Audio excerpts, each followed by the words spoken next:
ఒకప్పుడు ఒక జైన్ సన్యాసి ఉండేవాడు. ఒకరోజు అతనిని చూడటానికి ఒక వ్యక్తి వచ్చాడు. సార్, నా మనసు చాలా గందరగోళంగా ఉంది. 500 నా మదిలో ఎప్పుడూ ఎన్నో ఆలోచనలు వస్తూనే ఉంటాయి. దయచేసి ఆలోచనలను తగ్గించుకోవడానికి నాకు ఏదైనా మంత్రం ఇవ్వండి అతను అడిగాడు.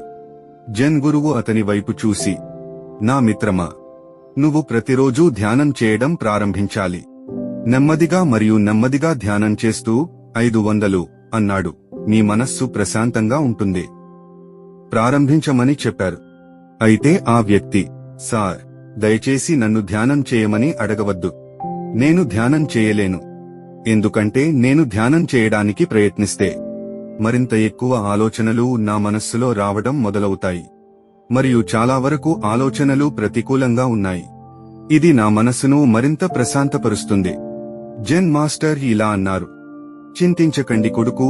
500 ఇది ధ్యానం యొక్క ప్రారంభ దశలలో జరుగుతుంది.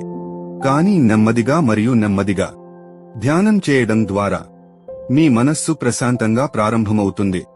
కానీ ఆ వ్యక్తి, సార్, ధ్యానం నాకు సరిపడదు. దయచేసి నాకు కొన్ని మంత్రాలు ఇవ్వండి అని చెప్పాడు.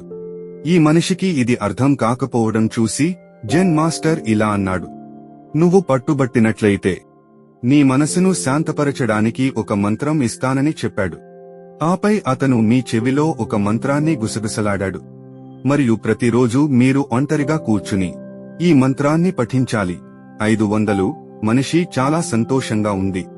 మరియు ధన్యవాదాలు మాస్టార్, నేను తప్పకుండా ఈ మంత్రాన్ని ప్రతిరోజూ జపిస్తాను.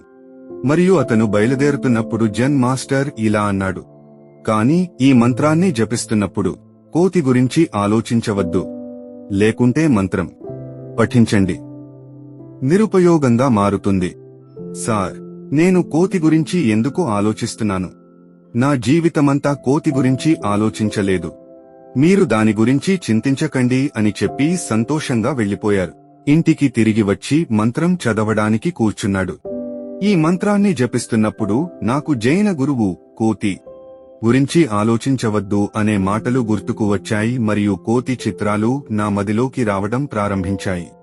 కానీ అతను కోతులను విస్మరించడానికి ప్రయత్నించినప్పుడు కోతులు అతని మనస్సులోకి రావడం ప్రారంభించాయి. మరియు కొంతసేపటికి అతని మనస్సు పూర్తిగా కోతులతో నిండిపోయింది. కోతి సమస్య అని మనిషికి తెలిస్తే జైన్ మాస్టర్ నాకు ఈ సూచన ఇచ్చాడని ఎందుకు అనుకున్నాడు. అతను స్నానం చేసి కొత్త బట్టలు వేసుకున్నాడు. మంత్రం జపించడానికి ఒక గదిలో స్థిరపడ్డాడు.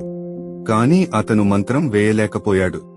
కోతులు ప్రతిచోటా కనిపించాయి. అతను తన కుటుంబ సభ్యుల ముఖాలపై కూడా కోతులను చూడటం ప్రారంభించాడు.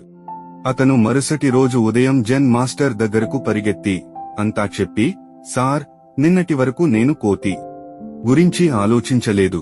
కాని మీరు మంత్రం ఇచ్చినప్పుడల్లా అన్నాడు, నా మనసు అంతా కోతుల గురించే ఉంది మరియు కోతుల ఆలోచనలతో నిండిపోయింది. నన్ను ఒక్క సెకను కూడా విడిచిపెట్టకుండా దయచేసి నాకు సహాయం చెయ్యండి. ఈ కోతుల నుండి నా మనసును విడిపించండి.